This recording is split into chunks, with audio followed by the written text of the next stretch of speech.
Sweden में कुरान को जलाए जाने के बाद एक मुसलमान अहमद अल्लूश ने कुछ ऐसा कर दिखाया है जिसकी आज पूरी दुनिया में चर्चा हो रही है। दरअसल कुरान जलाए जाने के बाद स्वीडन के अहमद अल्लूश ने वहां के कोर्ट में एक याचिका दायर की थी कि उसे भी यहूदियों और ईसाइयों की मुकद्दस किताब बाइबिल और तौरात को जलाने की इजाजत दी जाए। अहमद अल्लूश का कहना था कि जैसे स्वीडन में सरेआम सरकारी सिक्योरिटी के बीच कुरान को जलाया गया, वैसे ही वो भरी सिक्योरिटी और लोगों के बीच बाइबल और तौरात को जलाना चाहता है। इस खबर के आने के बाद इजराइल सहित दुनिया के तमाम यहूदी संगठनों ने बवाल कर दिया था और धमकी दी थी कि अगर हमारी धार्मिक पुस्तकों को जलाने की कोशिश की गई तो हम इसे बर्दाश्त नहीं करेंगे। इजराइल के राष्ट्रपति ने तो यहाँ तक कह दिया था कि तौरात हमारी सबसे मुकद्दस किताब है, इसकी हिफाजत हम पर फर्ज है और हम इसकी हिफाजत करके रहेंगे। स्वीडन की अदालत ने अहमद अल्लूश की याचिका के बाद उसे बाइबिल और तौरात को जलाने की इजाजत दे दी थी, क्योंकि स्वीडन में धार्मिक पुस्तकों को जलाना अभिव्यक्ति की आजादी माना जाता है, जिसके बाद दुनिया भर की नजरें स्वीडन के इस मुसलमान पर थी।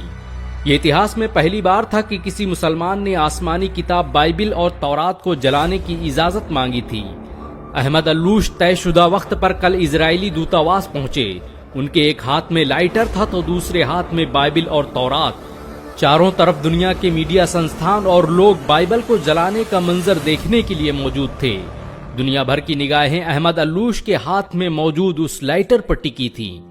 लेकिन लोग उस वक्त हैरान रह गए जब स्वीडन के इस 32 साला नौजवान ने लाइटर जमीन पर फेंक दिया और लोगों को मुखातिब होकर कहने लगा कि मैं बाइबल और तौरात को जलाने की सोच भी नहीं सकता।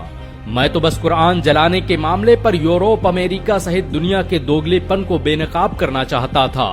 ये मेरे प्रदर्शन का तरीका था।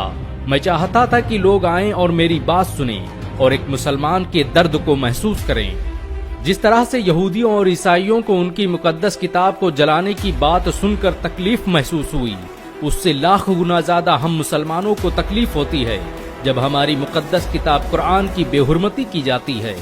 अहमद अल्लूश के पास बाइबिल और तौरात के साथ कुरान भी मौजूद थी। उसने कुरान को बोसा दिया और सीने से लगाते हुए कहा, भला मैं उन किताबों को कैसे जला सकता हूँ जिसकी तस्दीक मेरे कुरान ने की है। मेरा इस्लाम किसी मजहबी किताब को जलाने की इजाजत नहीं देता। अहमद अल्लूश के प्रोटेस्ट के इस अनोखे अंदाज की आज दुनिया भर में चर्चाएं हो रही हैं। यहाँ तक कि यहूदी और ईसाई भी कुरान को जलाने की इजाजत देने पर पाबंदी लगाने की मांग करने लगे हैं। गौरतलब हो कि बकरा ईद के दिन स्वीडन में